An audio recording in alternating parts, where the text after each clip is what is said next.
너무나도 감동적인 찬양을 하나님께서도 기뻐 받아 주신 줄로 믿습니다. 사랑하는 성도 여러분에게 주님이 주시는 평강이 가득한 삶이 되시기를 주님의 이름으로 축복합니다. 지난 9일날 미국의 여론조사 업체 퓨 리서치 센터가 한국과 미국, 독일, 영국, 일본 등 주요 14개 선진국들을 조사를 했는데요. 코로나19로 가장 선진국 중에서 적은 피해를 받은 것이 한국인들인데, 코로나19를 가장 위험하게 생각하고 걱정하는 것이 또한 한국이라는 조사 결과가 나왔습니다. 그리고 여러 가지 다른 항목의 세계 위기에 대해서도 조사를 했는데, 세계 경제에 대해서 가장 많은 걱정을 한 것이 또한 한국이었다라는 조사 결과가 나왔습니다. 주요 선진국들 14개국 중에 8개국은 벨기에, 프랑스, 이탈리아, 네덜란드, 스페인, 스웨덴, 캐나다 등은 굉장히 코로나19로 피해가 심했지만은 기후변화가 가장 걱정스럽다, 이렇게 또한 나름대로의 걱정을 이야기를 했다라고 합니다. 사실 우리 대한민국을 사는 국민들은 환란도 많고 위기도 많고 각종 갈등도 많고 저 위에 북한도 있고 핵도 있고 이래가지고 원래 걱정이 많습니다. 염려가 많아요. 먹고 사는 문제, 자녀들이 해결되지 않는 입시와 교육 문제, 건강 문제, 수많은 문제가 그 밖에도 있어서 원래 우리는 걱정이 많습니다. 그런데 이제 또 코로나 블루라는 신종 걱정거리가 생겨서 우울증이 지금 많이 심화되고 있다라고 합니다. 그런데 우리가 기억해야 할 것이 있습니다. 우리가 걱정과 염려, 근심을 많이 한다고 해서 뭐가 해결되는 것은 없다라는 것입니다. 오히려 그걸로 인해서 더 어려움이 가중된다라는 것을 우리는 잘 생각해 볼 일입니다. 어떤 통계에 의하면 2차 세계대전 때 총에 맞아 죽은 사람보다 전쟁의 공포 속에서 두려움과 염려 가운데 불안해하다가 신경쇠약이나 심장마비로 죽은 사람이 더 많다라는 통계가 나오고 있었습니다. 또 많은 정신의학자들은 고혈압, 저혈압, 류마티스, 신장염, 관절염, 좌골신경통, 위장병, 정신병, 수많은 현대병의 70% 이상이 염려와 근심, 불안과 공포, 스트레스 때문에 생겨나는 것이라고 주장하고 있습니다. 오늘 본문에서 주님께서는 우리에게 말씀하십니다. 너희들은 염려하지 말라라고 말씀하고 계십니다. 우리 오늘 말씀 22절을 한번 보실까요? 또 제자들에게 주님께서 이르시되 그러므로 내가 너희에게 이르노니 너희 목숨을 위하여 무엇을 먹을까? 몸을 위하여 무엇을 입을까? 염려하지 말라라고 말씀하십니다. 그러니까 우리는 주님 말씀을 믿고 순종해야죠. 염려하지 말라 하셨으니까 최대한 우리는 노력해야 되겠습니다. 염려하지 않도록, 걱정 안 하도록 애를 써야 되겠습니다. 그 이유에 대해 주님께서는 오늘 본문에서 두 가지로 말씀하십니다. 첫 번째, 염려는 비생산적이기 때문이며, 두 번째, 염려는 비신앙적이기 때문이라고 말씀하고 계십니다. 첫 번째 우리가 염려하지 말아야 할 이유는요, 염려라는 것이 비생산적이기 때문입니다. 미국 어느 대학 심리학과에서 연구한 결과 걱정거리 중 40%는 실제로 일어나지 않는 일들을 걱정한다라고 합니다. 30%는 이미 과거에 일어났던 지나갔던 일들을 되새기면서 염려하고 있다라고 합니다. 10%는 건강에 대한 것들이었는데 대부분 걸리지도 않는 병에 대한 염려를 하고 있더라는 것입니다. 그 중에 8%만, 10%도 안 되죠. 고작 8%만 실제적인 염려라고 하는데요. 이것도 문제는 염려한다고 해결되느냐? 그게 아니라는 것입니다. 오늘 말씀 25절과 26절의 말씀을 우리 같이 한번 읽어 보실까요? 25절과 26절 말씀입니다. 시작. 또 너희 중에 누가 염려함으로 그 길을 한 자라도 더할 수 있느냐? 그런즉 가장 작은 일도 하지 못하면서 어찌 다른 일들을 염려하느냐. 아멘. 여러분, 여기서 키를 한 자라도 염려함으로 더할 수가 없다라는 말씀하실 때, 이 키라는 헬라어는 성서 원어가 헬라키아라는 말인데요, 이 키는요 실제 우리의 몸의 길이를 의미하기도 하고, 장수하는 생명의 길이, 생명의 수, 이거를 의미하는 중의적인 단어입니다. 생명의 길이를 의미하는 것과 실제 키 모두를 헬라키아라는 말이 뜻하고 있다고 합니다. 여러분, 인생을 갉아먹는 대적이 두 가지가 있다고 합니다. 하나는 과거에 대한 후회와 염려, 이게 우리의 수명을 갉아먹고요, 우리의 생명의 길이를 짧게 하고요. 또 하나는 미래에 올 것에 대한 염려가 우리의 수명을, 생명의 길이를, 그 키를 단축시킨다라고 합니다.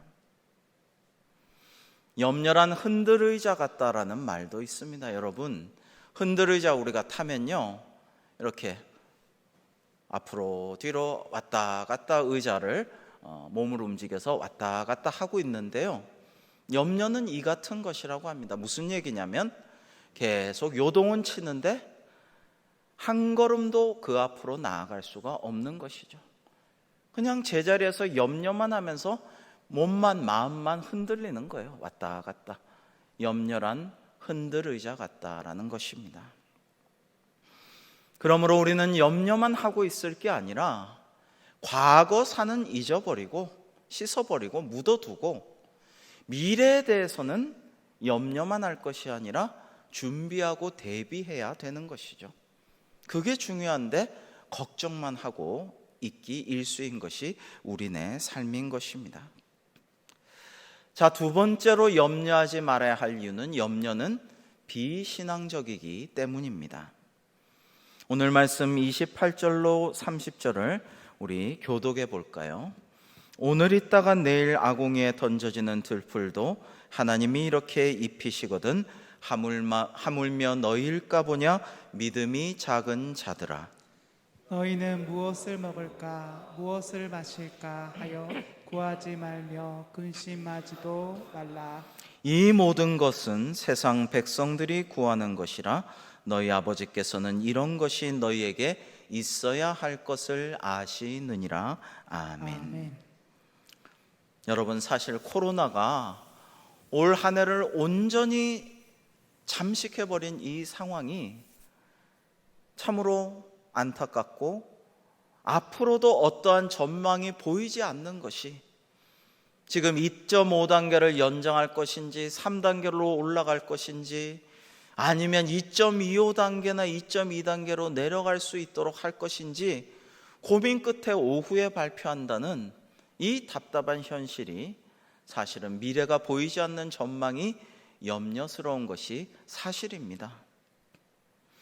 여기에 설상가상으로 세상의 빛과 소금이 되어야 할 교회가 세상의 지탄을 받고 있어 복음의 문이 닫히고 있는 이 상황도 근심, 걱정과 염려의 거리가 되고 있습니다. 그러나 예수님께서는 말씀하십니다. 염려가 비신앙적인 것이라고 말입니다. 너희 믿음이 작은 자들아, 이렇게 우리를 사랑하는 마음으로 책망하고 있지 않으십니까? 그러므로 우리가 어떻게 해야 되겠어요? 걱정, 근심, 염려거리들이 오늘날 특별히 더 많은 시대를 우리는 살고 있지만 주님의 말씀 따라 염려를 접어놓고 하나님의 말씀대로 순종하기를 애써야 할 줄로 믿습니다. 우리가 염려하는 것은요, 이 세상을 창조하시고 역사를 주관하시고 우리 생사화복을 다 주관하시고 우리 모든 필요한 것을 아시고 주실 하나님을 온전히 믿지 못하기 때문이라는 것입니다. 나를 향한 하나님의 사랑을 의심하고 하나님의 능력을 다 믿지 못하기 때문이라는 것입니다. 믿음이 작은 자들아 라고 말씀하시는 이유가 거기에 있습니다. 여러분, 의인인 욥은 부자였고 자녀도 많았고 대단한 권세와 존경을 누리던 사람이었지만 모든 것을 잃었죠. 그럼에도 불구하고 하나님께 입술로 범죄하지 아니하고 주신 자도 여호와시요 취하신 자도 여호와시니 여호와의 이름이 찬송을 받으실지니이다 하고 오히려 하나님께 영광을 돌리고 찬양하는 믿음의 본을 보였습니다. 우리도 이러한 모습을 본받도록 노력해야 할 것입니다. 기도의 성자로 불리는 조지 뮬러 목사님은 이런 말씀을 하셨습니다. 염려의 시작은 신앙의 끝이 된다. 그러나 신앙의 시작은 염려의 끝이 된다라고 말입니다. 여러분 한번 기억하시면 좋을 것 같습니다. 염려하기 시작하면 우리 신앙이 정말로 치닫게 됩니다.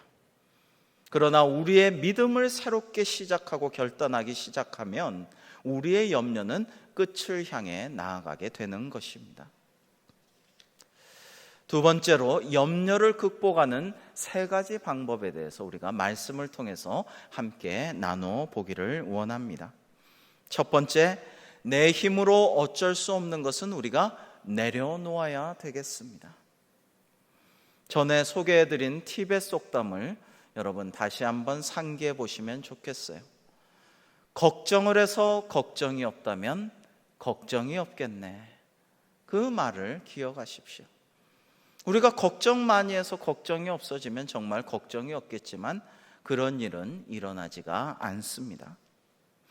그러므로 내 힘으로 어떻게 할 수 없는 것에 대한 근심, 걱정, 염려를 우리는 쓸데없는 줄 알고 가능한 한 내 마음에서 내려놓는 연습과 훈련이 필요하다라는 것입니다.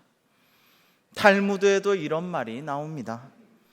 어쩔 수 없는 것을 염려하는 것은 소용이 없는 일이다. 그러나 어쩔 수 있는 것을 염려하는 것은 쓸데없는 어리석은 일이다라고 말입니다. 즉, 우리가 어쩔 수 없는 것을 아무리 염려해봤자 소용이 없고 어쩔 수 있는 것은 염려할 시간에 염려하지 말고 그걸 바꿔나가기 위해서 준비하고 대비하고 노력해야 한다라는 것입니다. 과거에 붙잡혀서 후회의 한숨으로 현재의 삶을 잃어버린다면 어리석은 일이 될 것이고, 미래에 우리가 변화할 수 있는 것을 대비하고 변화하고 힘써 노력하지 아니하고 자꾸 미리 염려만 하는 것 역시 어리석은 일이라는 말입니다. 두 번째로 우리가 염려를 극복할 수 있는 것은 전능하신 권세 있는 능력의 하나님을 의지하면서 또 나를 사랑하시는 하나님을 신뢰하는 일이 될 것입니다. 오늘 말씀 24절을 우리 그 의미를 그려보면서 한번 읽어보시겠습니다. 24절 시작. 까마귀를 생각하라. 심지도 아니하고 거두지도 아니하며 골방도 없고 창고도 없으되 하나님이 기르시나니 너희는 새보다 얼마나 더 귀하냐. 아멘. 우리 27절 또 28절도 의미를 우리가 묵상하며 같이 읽겠습니다. 시작. 백합화를 생각하여 보라. 실도 만들지 않고 짜지도 아니하느니라. 그러나 내가 너희에게 말하노니 솔로몬의 모든 영광으로도 입은 것이 이 꽃 하나만큼 훌륭하지 못하였느니라. 오늘 있다가 내일 아궁이에 던져지는 들풀도 하나님이 이렇게 입히시거든 하물며 너희일까 보냐. 믿음이 작은 자들아. 아멘. 여러분, 까마귀도 먹이시고 저 들풀도 입히시는 하나님께서 우리를 얼마나 귀중하게 소중하게 보배롭게 여기시고 우리에게 필요한 것들을 채워주시지 않겠습니까? 그리고 하나님은 우리를 정말로 사랑하십니다. 성경 곳곳에 써져 있습니다. 우리를 너무나도 사랑하신다고 말입니다. 그래서 우리가 하나님의 능력을 믿고 하나님이 우리를 진정 사랑하심을 믿는다면 하나님을 온전히 의뢰하고 신뢰하면서 하나님의 능력과 사랑 안에 거하시는 저와 여러분 될 수 있기를 주님의 이름으로 축복합니다. 사도신경의 첫 고백을 우리 한번 기억해 보시면 좋겠어요. 우리 선조들, 사도들로부터 내려와서 지금도 우리가 고백하는 사도신경에는 어떻게 고백이 시작됩니까? 전능하사 천지를 만드신 하나님 아버지를 내가 믿사오며 그 외아들 우리 주 예수 그리스도를 믿사오니라고 말씀하십니다. 이 신앙 고백의 의미가 무엇입니까? 온 천지 우주 만물을 만드시고 우리를 만드셔서 우리의 체질을 아시고 나보다 나를 더 잘 아신 하나님께서 우리에게 필요한 것을 주시고 돌보신다라는 그러한 신앙의 고백이죠. 그리고 독생자 예수 그리스도조차 십자가에 아낌없이 우리를 위해 내어주신 하나님의 사랑이 지금도 우리와 함께 하심을 믿는다라는 그러한 고백을 가지고 우리가 나아갈 때 우리는 지금 여러 가지 어려움 속에서 불안과 두려움과 근심과 염려 가운데 살 수밖에 없는 상황이지만 하나님의 은혜 가운데 거할 수 있을 줄로 믿습니다. 그래서 하나님을 믿고 의지하여 승리하는 우리 모두가 되기를 주님의 이름으로 축원합니다. 마지막 세 번째로 우리는 기도하며 하나님의 뜻을 이루어 갑시다라는 말씀을 나누고자 합니다. 우리 마지막 구절, 오늘 말씀 누가복음 12장 31절을 우리 같이 한번 읽어보시겠습니다. 시작. 다만 너희는 그의 나라와 그의 의를 구하라. 그리하면 이런 것들을 너희에게 더하시리라. 아멘. 여러분, 기도는요, 기도하는 사람을 변화시키고 또 기도하는 자의 환경도 변화시켜 주십니다. 다윗의 탄원 시들을 우리가 기억합니다. 처음에는요, 근심, 걱정, 어려움을 주님께 막 토로하면서 주님 언제까지 저를 저 원수들과 대적들의 손에서 이 수렁 속에서 그대로 방치하시겠습니까? 이렇게 탄원하다가 이 탄원시의 끝을 보면은 하나님의 은혜를 체험하고 감격하여서 감사와 주님을 찬양함으로 그리고 모든 사람을 향한 자기의 사명을 깨달음으로 시를 마무리하고 있습니다. 예를 들어서 내 의의 하나님이여 내가 부를 때 응답하소서. 곤란 중에 나를 너그럽게 하셨사오니 내게 은혜를 베푸사 나의 기도를 들으소서. 이렇게 시편을 시작하였다가 후에는 주께서 내 마음에 두신 기쁨은 그들의 곡식과 새 포도주가 풍성할 때보다 더하나이다. 내가 평안히 눕고 자기도 하리니 나를 안전하게 살게 하시는 이는 오직 여호와이시니다라고 하나님을 찬양하면서 시를 마무리하는 것을 볼 수가 있습니다. 그러므로 사랑하는 성도 여러분, 문제가 닥쳤을 때 이제 어떡하지? 이거 어찌해야 되지? 막 우왕좌왕하지 말고 너무 염려와 근심에 갇혀가지고 꼼짝 못하는 그런 모습을 떨쳐버리고 기도하고 말씀 묵상하고 주님의 음성에 귀 기울여서 그 모든 것들을 이겨내실 수 있는 능력이 있으신, 그를 의지하면 그가 이루시고라고 말씀해 주신 하나님의 은혜 가운데 거하여 승리하는 우리 모두가 되기를 간절한 마음으로 축복합니다. 여러분, 빌립보서 4장 6절과 7절을 기억하시기 바랍니다. 이 어려운 때 주님께서 우리에게 주시는 은혜로운 축복의 말씀입니다. 빌립보서 4장 6절과 7절에서 이렇게 말씀하셨죠. 우리 같이 합독하겠습니다. 시작. 아무것도 염려하지 말고 다만 모든 일에 기도와 간구로 너희 구할 것을 감사함으로 하나님께 아뢰라. 그리하면 모든 지각에 뛰어난 하나님의 평강이 그리스도 예수 안에서 너희 마음과 생각을 지키시리라. 아멘. 얼마나 은혜로운 축복의 말씀입니까? 하나님께서 우리의 마음과 생각을 지켜 주실 줄로 믿습니다. 필요한 것은 무엇입니까? 염려하지 말고 오직 감사함으로 하나님께 아뢰며 기도하는 자세가 우리에게 필요한 것이죠. 이스라엘 백성들이 70년 동안이나 바빌론에 끌려가서 포로 생활을 했습니다. 이방의 포로로 끌려가 가지고 고생하고 차별당하고 낙심하고 예배도 드리지 못하고 성전을 찾지도 못하고 정말 고생하면서 70년이나 지냈습니다. 근데 그 와중에 위대한 인물 두 사람이 성경에는 눈에 띕니다. 그 두 사람이 어떻게 했는가를 우리가 기억해 보면 좋겠어요. 그들은 염려하고 있지만 않았습니다.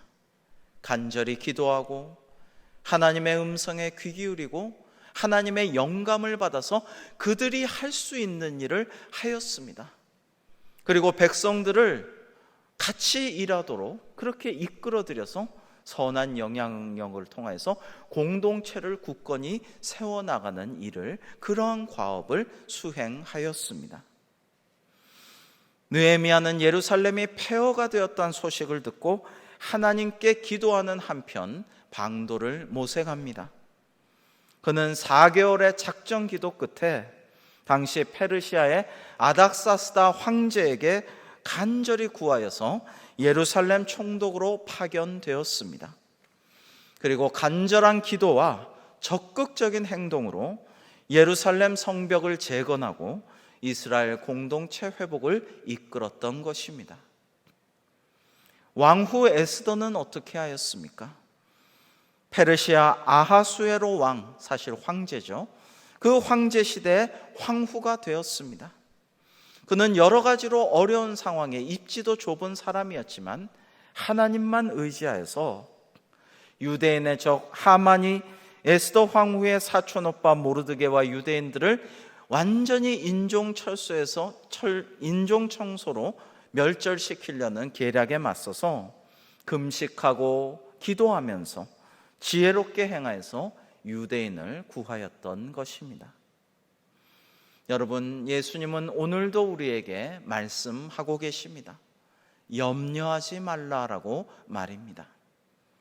내가 어쩔 수 없는 일들은 다 내려놓고 하나님의 전능하심과 나를 향한 그 사랑을 온전히 신뢰하면서 내 앞에 닥쳐온 고난과 염려를 말씀과 기도로 극복하십시다. 우리는 다만 주님의 권세와 질서가 이 땅에 임하는 그의 나라를 간절히 기도하며 구해야 되겠습니다. 그러면 다른 모든 것은 우리에게 하나님께서 더하여 주실 줄로 믿습니다. 오늘도 주신 말씀대로 순종하고 행하여 하나님께서 예비하신 평안과 복을 누리는 우리 모두가 되기를 주님의 이름으로 축원합니다. 여러분, 코로나19를 통해서도 하나님께서 뜻하신 일은 다 이루어질 것입니다. 부산 샘터교회 안중동 목사님께서 이 시대 우리에게 주신 하나님의 뜻을 잘 정리하신 글이 있는데요, 이 시간 화면으로 함께 보시면서 마지막으로 제가 제목글을 읽으면 여러분께서 아래 글들을 읽으시고 그렇게 교독하면서 그 의미를 음미하시겠습니다.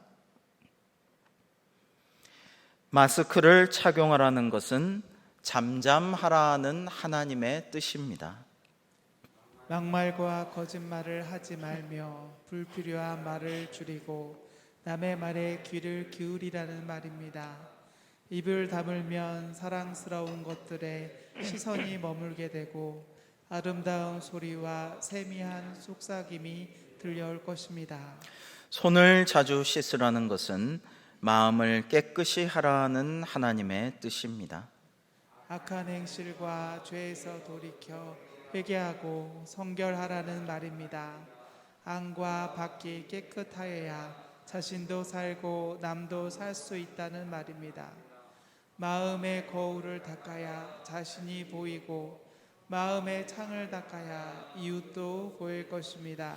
사람과 거리 두기를 하라는 것은 자연을 가까이 하라는 뜻입니다. 사람끼리 모여서 살면서 서로 다투지 말고 공기와 물과 자연의 생태계를 돌아보며 조화롭게 살라는 말입니다. 자연을 가까이 할수록 마음이 넉넉하여 모든 것들을 사랑하게 될 것입니다. 대면 예배를 금지하라는 것은 언제 어디서나 하나님을 바라보라는 뜻입니다. 위안을 얻거나 사람에게 보이려고 예배당에 가지 말고 천지에 계신 하나님을 예배하라는 말입니다. 하나님을 대면할수록 그의 나라와 그의 뜻에 가까이 이르게 될 것입니다. 집합을 금지하라는 것은 소외된 자들과 함께하라는 뜻입니다. 모여서 선동하거나 힘자랑하지 말고 사람이 그리운 이들의 벗이 되라는 말입니다. 우는 자들과 함께 울고 홀로 외로이 무거운 짐을 지고 가는 이들의 짐을 나누어 질수록 세상은 사랑으로 포근해질 것입니다. 함께 기도하시겠습니다. 하나님 아버지, 오늘 염려하지 말라고 하신 주님의 말씀을 기억하고 순종하게 하시며, 너희는 다만 그의 나라를 구하라 하신 말씀대로 하나님의 뜻이 이 땅에 이루어지도록 간절히 기도하며 말씀에 순종하는 우리 모두가 되어서 주님께서 예비하신 복을 받아 누리기에 부족함이 없는 저희들 다 되게 하여 주시옵소서. 예수님의 이름으로 기도합니다. 아멘.